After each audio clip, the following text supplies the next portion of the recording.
Jack White may be best known for his days with the retro garage rock band The White Stripes.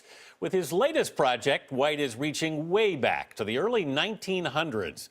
And this time he's acting as a musical historian with the release of The Rise and Fall of Paramount Records, which is up for a Grammy on Monday night.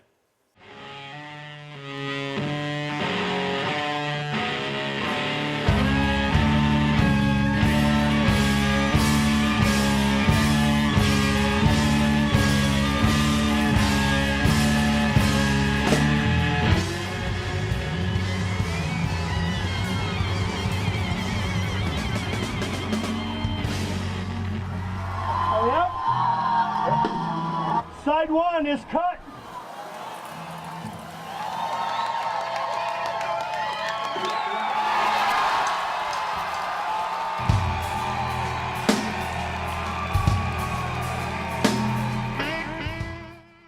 Jack White grew up as the youngest of 10 kids in Detroit, Michigan. Yes, 10 kids in Detroit, Michigan.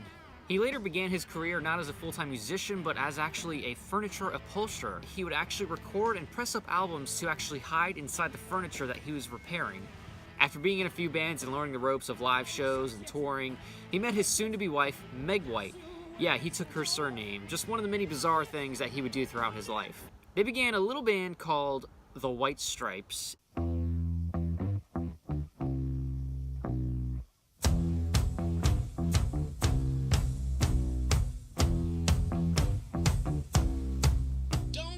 Jack was adamant about recording on tape and releasing on analog. In a way, this helped shape the sound of the White Stripes and many of Jack White's guitar sounds, using only tube amplifiers with analog pedals on analog outboard gear on 2-inch tape, helped them give that gritty, punchy sound that the White Stripes was really known for.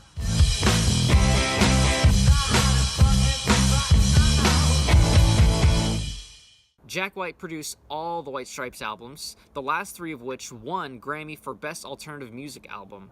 That's 3 Grammys in a row per album for the same award. In doing the White Stripes' Icky Thump, one of my favorite moments was the first second that Meg and Jack went out there. I don't think they played more than 2 bars of music before I knew that that was a hit.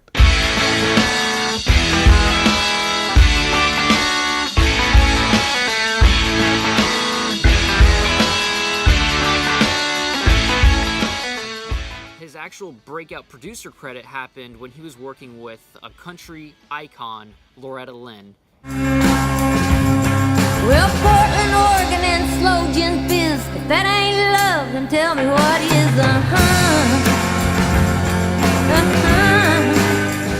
The album Van Leer Rose revived Lynn's career and helped them win 2 Grammy Awards, one of which was for Best Country Album for that year. To put that into perspective, he was up against Tim McGraw, Keith Urban, Gretchen Wilson, Norah Jones, Dolly Parton, Willie Nelson, Jimmy Buffett, Alan Jackson, Toby Keith, Kenny Chesney, and George freaking Strait. If that's not against the odds, I don't know what is. But now he was busy producing even more work with even more artists such as Wanda Jackson, Alicia Keys, Conan O'Brien, and even the Insane Clown Posse, a fellow Detroit native band. Jack has always recorded to analog tape. This intense love of recording has helped Jack maintain his vision of keeping analog alive by creating his own one-stop shop in Detroit called Third Man Records. So what we do first is we take the label, this label goes on the top. The labels aren't stickers on records. They're part of. Oh, they're melted part in. Of the press. Yeah. We take the puck here, very hot. We press both these buttons on either side. And that's music you made getting pushed into little grooves, yes, and squished into like waxy plastic. Yes. That must be a weird feeling. It's incredible.